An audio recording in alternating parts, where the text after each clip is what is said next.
satu kepala, dan Skylights pun kali ini masih mempunyai jeda waktu untuk mungkin beberapa player yang tadi terpantau masih belum punya helm. Yes, masih belum ada fight yang intens lagi dilakukan dari kedua tim ini. Bagaimana tadi disengage aja begitu dari BX. Mereka langsung memukulkan mundur dirinya masing-masing karena melihat juga waktu dan juga lootingan yang mereka miliki benar-benar terbatas. Kalau mereka teruskan fight tidak bijak dan mereka harus lebih memilih untuk lebih bermain objektif lagi. Dan please ke arah Painan dong, tapi Slayer nampaknya sedikit menelik untuk memposisikan dirinya melihat ke seluruh player-player dari Bisenold. Slayer masih menahan dirinya di balik-balik bebatuan dan juga tebing dan sedikit men-scoop. Dan yes, benar-benar awareness dari Slayer sangat amat tinggi untuk Skylights Gaming. Gila, Slayer sama sekali belum dapat helm. Dari tadi gue pikir dia bakal sedikit tarik mundur untuk nyari helm, tapi ternyata enggak. Mereka lebih memilih untuk mencari informasi. Dan positioning Slayer kali ini yang tidak terdeteksi pastinya oleh player-player dari Bisenold. Bahkan 2 player dari SG sudah mulai menyisir perlahan, tapi pasti pulau dari rumah Hatin itu sendiri. Dan ternyata di sisi lain dari Painan, wah posisi Chua sih yang meresahkan banget. Meresahkan dari seorang Chua, yes. Berharap kitanya dari Red Alliance cukup aware dari arah sisi backline mereka. Bagaimana tadi Chua yang memberikan informasi nampaknya untuk ke rekan-rekan timnya. Begitu dari Ryzen, belum ada pergerakan. Sudah dipegang dari Uzi dan juga Beryl ya. Beryl apa Mini tadi tuh? Nggak terlalu terlihat. Bagaimana dari Liquid yang sudah menahan juga dari arah sisi luar. Dan yes, nampaknya Liquid sudah menyadari juga bagaimana ada pemain dari V Gaming melakukan flanking. Dan Yuhai yang berada di sisi tengah nampaknya ditugaskan untuk menjaga dari Ryzen dan juga Liquid. Yuhai, come on boy, you can do it. Kemudian juga RRQ yang memantau dari Mighty. Sudah ditembakkan begitu saja dari seorang Nerpeko, tapi belum bisa menumbangkan dari seorang Mighty. Ezreal merefleks balik, tapi Nerpeko masih ada spot untuk mengumpat di balik-balik pepohonan. Nerpeko langsung menjaga space-nya untuk lebih meregroup ke arah teman-temannya dan berharap teman-temannya cepat datang untuk juga memberikan coveran. Ya, refleks dari Nerpeko begitu cepat, dia langsung menghindari tembakan dari player-player Morph dan berhasil untuk berkumpul dengan kawan-kawannya. Mungkin belum terlalu dekat, tapi posisinya sudah sedikit tertekan, nggak bisa terlalu banyak bergerak. Tapi Jacques hampir nyaris terkena beberapa panasnya molotov. Dan di sisi lain, Yuhai berhasil untuk mendapatkan satu player Chua di belakang sana. Begitupun juga dengan Box dan DX yang bertemu. Dan ternyata Mighty pun tertangkap kali ini, berada di belakang pohon, masih bertahan. Tapi posisi dari Morph ini benar-benar meresahkan banget. Ada Jacques di sebelah kiri yang langsung saja dilemparkan sebuah molotov, tapi ternyata dari sisi Yale pun melemparkan balik molotov ke arah depan. Dan Nerpeko terlalu panas dan terkena granat juga, nggak bisa diselamatkan lagi. Tapi teman-teman RRQ yang lainnya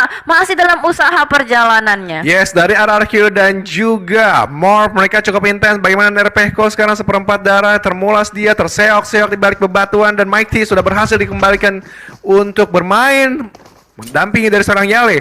Bintang di Jacques, pemain paling belakang, mencoba cover 2 pemain dari Morph yang paling depan. Dan RRQ tidak ada lagi batang hidungnya di sekitaran dari Morph. Tapi kita lihat tadi di sisi recent kill pun dari Bigetron Red Alliance, mereka tadi berhasil menuntaskan 1 ataupun 2 pemain dari V Gaming.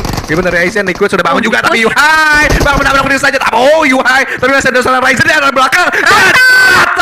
V Gaming, what a nice play, what a nice shot dari Red Alliance Ryzen. Ya bener banget, ternyata fightnya terlalu cepat ya sampai kita tidak bisa melihat seperti apa. Tadi mungkin yang menjadi pembukanya adalah sebuah granat, yes, yang masuk ke arah Chua. Itu yang mungkin menjadi pembukanya. Tapi kali ini kalau kita melihat bergeser, Box bertemu DX. Wih, DX-nya di kill 1. Yes, ini angin segar tentunya untuk EVOS ketika mereka nanti bertemu dengan DX. Tapi Box yang berada di sebelah kanan selalu menempati sisi-sisi tinggi dari Sunhawk. Ini ciri khas Box. Mereka di setiap map selalu mengambil sisi-sisi paling atas, apalagi dari Irangel. Mereka selalu mengambil bukit-bukit Pochinki ketika mereka sudah keluar dari rumah 12. Begitu dari beberapa tim yang masih berada di luar circle. Boom, terpantau di Camp Bravo, mereka masih melakukan scrapping. Mungkinkah masih menggunakan skema healing-healing ataupun dari BFD? Di Docks, Kampong, mereka berpencar cukup jauh, yang dimana menurut gue ini mereka scrapping untuk menambah first aid juga. Dan Genesis Dogma di Pulau Camp Alpha, mereka juga udah sedikit berjalan dan menekan ke arah bootcamp kalau kita lihat arah garis rotasinya. Dan Box Gaming sudah menyadari nampaknya pergerakan-pergerakan dari EVOS yang terpantau 1-2 pemain, tapi EVOS sedikit mundur, sedikit menjauh dari pandangan-pandangan Box dan kembali lagi dari RRQ.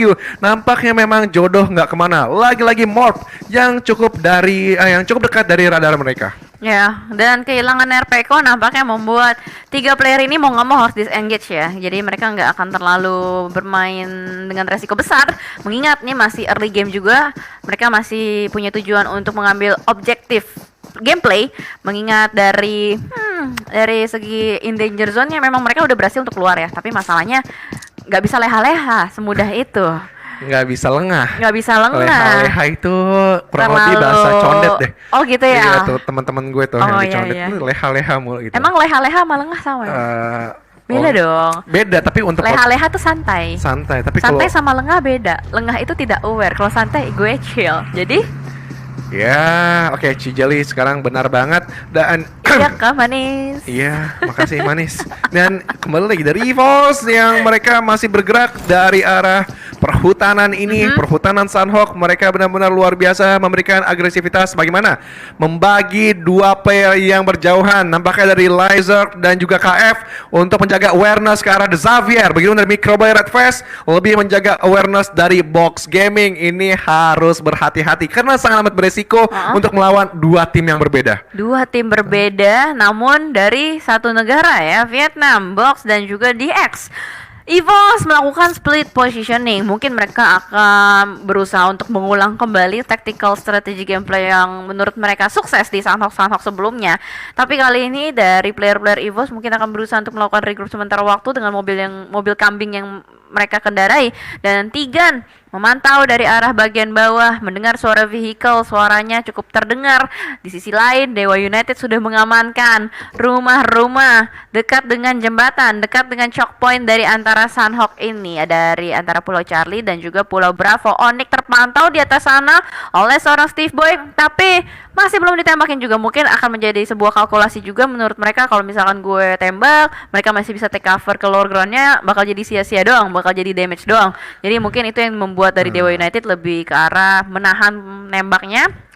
Betul. Dan informasi aja yang dikumpulin terus. Yes, dari Paradise nampaknya sudah berganti tuan. Bagaimana Eagle yang lebih mengamankan spot tersebut. Dan tadi kita melihat juga bagaimana Dewa United mereka mengambil titik yang paling strategis untuk Sunhawk, dimana itu membagi jembatan-jembatan ke arah Camp Alpha, Camp Bravo dan juga Camp Charlie.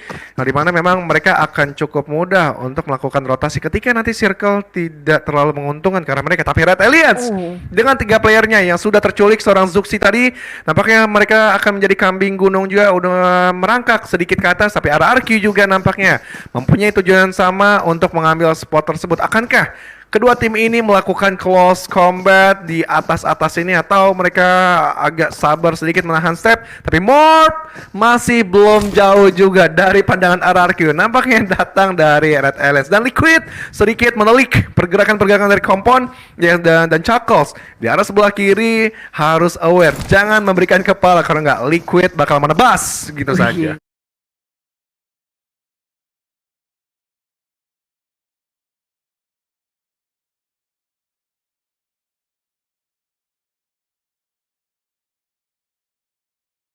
Babat kalau kata Liquid tuh. Babat. Tawa. Biasa jadi tawa mulu nih. So asik banget mukanya. Tawa mulu kerjaan tawa. Asli, kalau kalian bisa ngeliat muka Agus tadi pas dia ngomong babat annoying banget. Tapi kita harus fokus dengan 2 tim Indonesia yang ada di layar kaca kalian. Ada RRQ dan juga BTR yang sementara waktu saling memantau satu sama lain. Dari RRQ pun menyadari keberadaan dari player-player BTR. Buktinya kita lihat dari Mod visionnya ke arah pegunungan atas, namun dari Mod nggak mau membuka badannya atau membuka kepalanya karena takut pastinya jangan sampai ketembak, karena dari segi helm ataupun armornya sangat disayangkan kalau misalkan harus dikikis. Tapi Liquid bener-bener berani banget. Dia turun gunung seorang diri saja. Teman-temannya masih di belakang dan memanfaatkan sebuah batu kali ini mencari informasi, ngepick kembali. Tapi dari Asa dan teman-temannya, mereka benar-benar nggak mau membuka badan atau kepalanya keluar jendela sih. Oke, dan ini keren banget sih M4 dari Liquid Glacier. Gue salah fokus, makanya yang belum punya langsung aja top up di tempat-tempat yang resmi. Dan kembali lagi dari seorang Liquid yang berada di balik-balik bebatuan, dia masih melihat pergerakan kompon kanan kiri, tapi jangan adanya membuka badan. Tapi cukup pede. Bagaimana dari seorang Ryzen sekarang bakalan di backup karena udah turun gunung. Bagaimana Liquid yang sekarang sedikit membuka badannya, harus hati-hati karena dari seorang Asa yang memberikan tembakan dan jelas terbuka. Akhirnya terkejut, terheran-heran, surprise mother father, dan batal untuk Ryzen dan juga Yuhai turun gunung. Iya bener banget, karena nggak bisa melakukan backup juga tadi, sedikit terlambat dari Yuhai tadi sempat membuka scope. Dan mau bagaimanapun juga hanya mereka berdua yang tersisa untuk sementara waktu. Mereka harus survive, dan lagi-lagi split positioning yang mereka lakukan. Satu player dari BTR dikirimkan untuk ngejagain bagian belakangnya, dan dari RRQ kali ini nampaknya lebih aware. Chuckles nggak punya scope kah?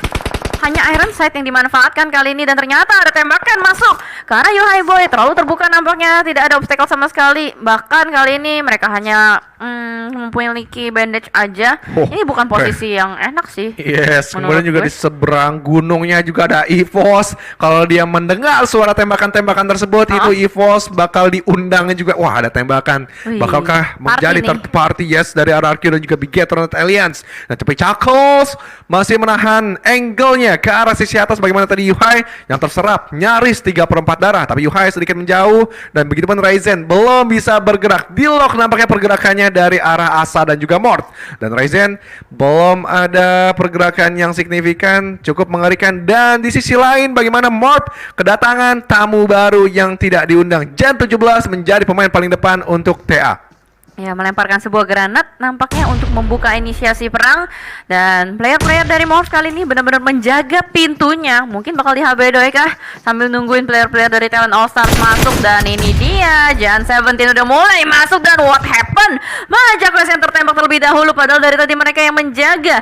Dan ini membuat sebuah pintu masuk, sebuah celah untuk Talent All Star berusaha untuk menggerebek rumah dari Morph. Dan ternyata Morph mulai menyadari nggak terlalu mau terburu-buru, mereka lebih bermain defensif aja. Yes, begitu pun langsung aja menggerebek sahur dari seorang Jackes yang tertangkap begitu saja. Yang gak bagus adalah 3 versus 4. Bagaimana Kelsey langsung menabrak untuk menjelaskan detail pemain dari Morph, suara telinganya. Dan yes, bagaimana dari Ezreal dan Mikey mendapatkan satu pemain dari Taka, bisa ditumbangkan. Masih ada yang reflect balik, bagaimana dari Ezreal keluar dari sarangnya, dan Kelsey didapatkan, tapi Ezreal di replay dan 17 ditumbangkan juga. Bagaimana menyisahkan satu player lagi, dan Morph bisa mendefense kompon yang dipunya. Luar biasa, sangat hebat. 3 versus 4 bisa menang. Gokil banget. Morph meratakan player-player dari Talent All Stars, dan berarti ini membuat Talent All Stars masih nyangkut di bagian in danger zone, belum bisa keluar juga. Bergeser kembali, kali ini Dewa United yang berbalik ke kampung halamannya akan bertemu dengan Biseno. Kokangan granat pertama dari seorang Oki Ozora dilemparkan cukup matang karena depan mendapatkan seorang Kie. Dan kali ini Oki Ozora langsung sadar kalau misalkan ternyata ini adalah saat yang tepat untuk melakukan rush, untuk melakukan screening terhadap perumahan-perumahan dari bootcamp ini. Disusul oleh seorang Steve Boy juga dari arah belakang, membuka kembali pintunya untuk mencari informasi. Tapi player-player BX lainnya masih cukup berjauhan. Ada Bensu dan juga Vicoy dari sisi yang lain, dan mereka disengage, nggak mau ngambil resiko untuk perang. Yes, kali ini luar biasa bagaimana tadi Oki Ojoro luar biasa, sangat hebat mendapatkan satu pemain, dan ini membubarkan formasi yang sudah di setup oleh BX. Tapi Bensu kali ini nampaknya akan memberikan perlawanan juga dari sebelah kanan. Dan yes, dari Dewa United mereka harus sedikit lebih berhati-hati karena dari Bisenalt mereka akan mengepung juga pemain-pemain dari Dewa United yang lain. Tapi Hands Public menjaga angle sebelah kanan, tidak terlalu khawatir mestinya. Bagaimana dari Steve Boy menelik juga pergerakan dari seorang Bensu. Tapi di seberang bagaimana Onyx dan juga tim RRQ. Onyx dan juga RRQ sedang fight yang cukup intens di kompon yang mereka tempati. RRQ Mod membuka juga bagaimana Rasengan dan juga Chidori bertukaran dari kedua tim ini. Asa dan Keshi nampaknya membuang ke arah Chuckles yang lebih jauh lagi, tapi yang tertangkap dengan satu frag granat on point tepat depan muncungnya. Begitu pun dari pemain RRQ lebih merapat lagi, dan ini momentum untuk mereka nerabas seorang Raffi dan tertangkap. Dan Keshi berada di belakang nampaknya mengurungkan niat untuk merevive ataupun mengcover teman-temannya yang sudah takedown. Ya, terlalu dekat soalnya posisi dari RRQ dengan dua player yang sudah tersungkur, dan mungkin bakal langsung di end begitu saja. Nick dan Raffi. Keshi seorang diri mau nggak mau harus melakukan survival alone, the solo survival di belakang sana. di sebuah rumah dan ada sebuah smoke yang di pop out. Kali ini memberikan informasi yang cukup jelas untuk player-player dari RRQ. Dan ternyata dari sisi lain juga mungkin ada beberapa pertemuan antara tim lain, tapi masih belum kita bisa lihat. Dan perumahan yang sudah dikuasai oleh RRQ ini adalah tempat yang cukup enak dan nyaman. Dewa United kali ini masih berusaha untuk meng-screening area bagian bootcamp, masih belum menemukan target-targetnya. Bensu sedikit tarik mundur ke arah belakang, nggak mau bermain terlalu tergesa-gesa mengingat mereka tahu posisinya udah kalah dari segi kuantitas. Malahan Playzone yang harus mengeliminasi dan menahan pergerakan dari Skylash. Skylash lagi-lagi pulang dengan poin yang nggak terlalu maksimal, dan sementara Bensu udah mulai ketahuan posisi di depan sana dari seorang Uni akan memberikan tekanan, lemparan granat demi granat, tapi tidak dilemparin balik dan Bensu pun akan berusaha untuk kabur ke arah dalam, tapi tidak bisa semudah itu karena Dewa United benar-benar memberikan tekanan yang cukup keras untuk para player dari BX. Vicoy dari sisi yang lain pun memantau pergerakan dari Dewa United, harus melakukan penyeberangan sekarang ketika smoke yang lagi tebal, tapi ternyata tidak. Steve Boy hampir terbakar, untung apinya sudah padam dan ternyata gudang sudah mulai dimasukin oleh player-player sama Dewa United. Yes, bagaimana pergerakan dari Dewa United, benar-benar komit, benar-benar solid. Mereka bergerak 4 beriringan maju, begitu pun dari Bensu juga cukup ketar-ketir. Dengar suara step Oke Ozora, Steve Boy, Hans Public dan juga Yuni bakalan di close combat begitu saja, dan Ozora bakalan maju terobos jadi posisi sistem, tapi berharap ada coveran dari arah dari sebelah kanan. Steve Boy mendapatkan satu pemain, disiarkan Bensu saja bakalan digerepek 3 player yang bakal menerobos dan bakal secure satu pemain terlebih dahulu, dan satu lagi please, come on Dewa United, BX oleh Dewa United. Rata sudah, Dewa United berhasil untuk nge-retake kampung halamannya. Dan sementara itu di sisi lain ternyata pertemuan yang tidak kita inginkan, Morph dan EVOS, dua tim dari Indonesia kali ini harus baku hantam. Satu player berhasil di take down, trading terjadi, tapi ternyata Morph nggak bisa terlalu leha-leha karena di belakang sana masih ada Ezreal seorang diri saja terlalu jauh, nggak bisa melakukan backup fire. Dan kali ini EVOS bermain dengan cukup galak, 3 kill point sudah diamankan dan masih lengkap dengan 4 playernya karena Microboy berhasil mereka revive dan mereka kembalikan. Ezreal berada di blue zone dan apakah dia bakal healing Ezreal?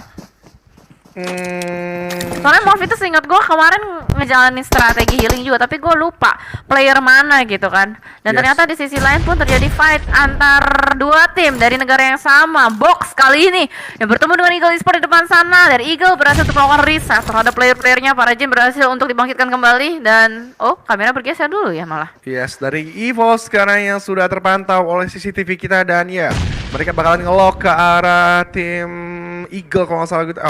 Gue lupa tadi dan siapa. Tapi para Jin dan Box Gaming sudah berdekatan di cufflink yang berbeda. Break memberikan sedikit inisiasi dengan kokangan yang terlihat dari mata kita. Bagaimana dari Datkon mengumpat di balik shake kecil dan sedikit berani untuk menerabas dari shake kecil tersebut dan lebih rapat lagi ke playernya masing-masing. Tapi Datkon cukup bersabar, nggak terlalu terburu-buru untuk menuntaskan satu pemain dari Box Gaming, Chai Daulan, yang sudah terhimpit darahnya, seperempat darah lagi bisa di take down. Tapi dari Box Break, dia masih mengumpat dengan proning-proningnya, nggak terlalu berani membuka badan karena 3 versus 2. Tapi Fred Granat bakal dikokang begitu saja karena Chao Daulan on point, langsung tepat di depan muncungnya. Bagaimana dari Break bakal memberikan balasan juga dengan reflect, lemparan granat, tapi Chopper memberikan inisiasi dan Break. Ini waktunya, it's time untuk Box Gaming rata dengan Eagle. Ya, selesai Box Gaming. Ya, rata dan literally menjadi kotak sesuai namanya, box. Kotak. Jadi Box kotak. Gaming Kotak. permainan kotak. Dan itu dia tadi fight yang cukup lama dijalankan dan Eagle berhasil meratakan secara totalitas. Dan sementara di sisi yang lain RRQ yang masih bertahan dengan 3 player yang ada, masih bisa berputar-putar juga kali ini. Dan sedari tadi Keishi, the last man standing dari Onyx yang bertahan, dikunci pergerakannya oleh Mort. Ini dia, kalau misalkan Keishi keluar ini pasti bakal ditembakin sih karena terpantau ada smoke. Dan itu dia, wow, bakal langsung ditembak begitu saja dan headshot terakhir langsung menumbangkan tim Onyx. Yes, begitu dari Red Alliance. Yuhai pun sudah tertangkap, berarti masih ada Ryzen kah? Oh yes, Ryzen masih bertahan untuk Red Alliance. Dan EVOS kali ini menemukan tamu yang tidak diundang. beriringan dengan BFD. Bagaimana BFD sudah set up lebih rapat lagi, dan EVOS mereka masih berjauhan satu demi satu playernya, karena memang setup yang dilakukan adalah seperti ini selalu dan selalu, tapi efektif dan efisien di setiap matchnya. Tapi untuk melawan BFD nampaknya mereka harus sedikit lebih rapat. BFD sangat amat solid, begitu dari Blue Zone sudah sedikit menghimpit ke arah BFD, tapi EVOS nampaknya nggak fokus ke arah satu angle, karena di belakangnya mereka menyadari banyaknya suara-suara tembakan. Dan begitu dari Eagle, Lamborghini yang sudah terseok-seok, sulit nampaknya untuk di-revive. Dan yes, ini momen untuk Eagle sedikit masuk ke arah safe zone. Ya, dari tadi Eagle terus-menerus mendapatkan pundi-pundi kill point, dan sementara juga dari Laser yang bertugas untuk menahan pergerakan salah satu player dari Bonafide Hands for You tertembak di depan sana. Tapi Nux masih bisa berkamuflase menjadi cacing, dilemparin sebuah molotov, membuat Laser sedikit tertahan juga mengambil arah atas, tapi Red Face berhasil untuk mengamankan seorang Nux. Posisi dari Bonafide berada di posisi yang tidak cukup aman, dan Tuyul yang sudah survive untuk masuk ke dalam, tapi masalahnya ada Ucup di belakang sana yang masih dengan strategi healingnya untuk menahan. Dan sebagai asuransi dari Bonafide, tapi apakah Tuyul bisa survive untuk melakukan clutch dengan para player dari EVOS ini? Yes, begitu dari Red Face berada di sisi sebelah kanan, dan yes, sedikit mundur karena ada trap dari Molotov yang diberikan juga dari BFD. Tapi Laser masih cukup tenang, masih cukup sabar. Begitu dari Tuyul, nggak terlalu terburu-buru untuk membuka badan, masih menelik juga untuk melakukan pergerakan masuk ke arah safe zone. Gila. Tapi Ucup 31 first aid bakal ditugaskan untuk mengamankan placement point. Red Alliance tadi selesai di hashtag 7. Bagaimana Ryzen tertangkap dari seorang Asa, tapi Mort harus dibangunkan terlebih dahulu dan sudah mengamankan sisi dari barat circle. Wah, gokil RRQ. Ditinggalkan Nerpeko dari early game, udah ngumpulin 11 kill point. Gokil banget. Ini Gokil. bener-bener naganya lagi mengamuk banget. Mereka nggak mau berada di in danger position, dan mereka membuktikannya dengan 2 match terakhir yang mereka jalankan. Dan bahkan kali ini dari EVOS yang terus-menerus menahan pergerakan dari Bonafide Tuyul yang di depan sana masih terpantau, tapi lemparan Laser salah posisi, enggak ke arah kanan, melainkan Tuyul yang sudah bergerak ke arah kiri. Bener-bener kayak Tuyul sama sekali nggak terdeteksi, dan Laser pun mungkin akan mengurungkan niatnya untuk terus-menerus menahan player dari Bonafide, mengambil sisi bagian atas, berharap akan memantau keberadaan dari Tuyul. Tapi ini kayaknya nama adalah doa ya. Tuyul, literally kayak Tuyul.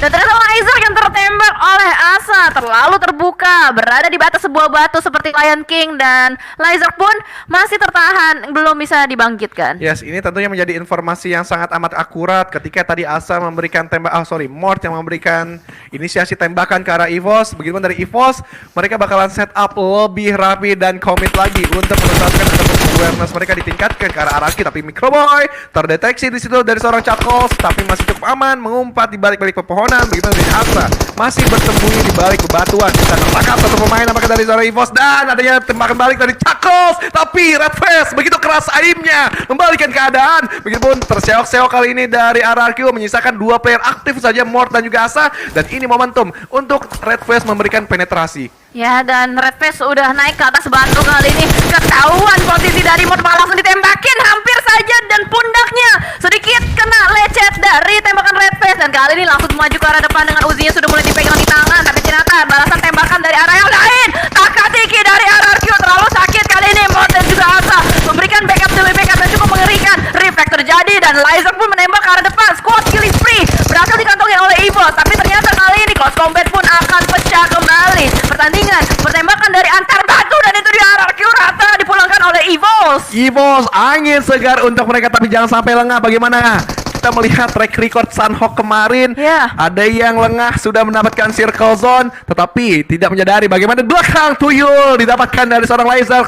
Berarti menyisakan dari Ucup saja yang masih memiliki first aid cukup banyak. Banyak banget. Tadi terakhir kita melihat ada 31, dipakai 1 sisa 30. Tapi setelah ya itu bener sih. iya benar kan, 31 dipakai 1 jadi 30. Dan tapi gue nggak tahu nih dia masih punya berapa first aid. Posisinya juga cukup dekat lagi sama zonanya. Oh, sisa 7. Apakah dengan 7 first aid ini bisa mendapatkan winner chicken dinner? Mari kita lihat. Ivo sudah ngumpulin berapa kill tuh? Udah banyak banget ya dia ya. Ya. Pokoknya kayak tadi udah lumayan banyak dan cukup agresif. Ayo, 10 orang bilang nge-heal, kita nge-heal. Yes, dan masih kembali lagi dari EVOS Laser dan juga Red Face menahan di area sisi tengah, tapi tidak ada waktu untuk Ucup nampaknya untuk menuntaskan dua pemain sekaligus karena terserapnya Blue Zone ini di circle ke-8 benar-benar menyerap dengan sangat banyak dan ya, ini akan menjadi coba peruntungan dengan 1 kill, bisakah dia? Dan yes, Ucup sulit menahan damage dari Laser dan juga damage Blue Zone. Double pick dari EVOS plus juga Blue Zone yang terlalu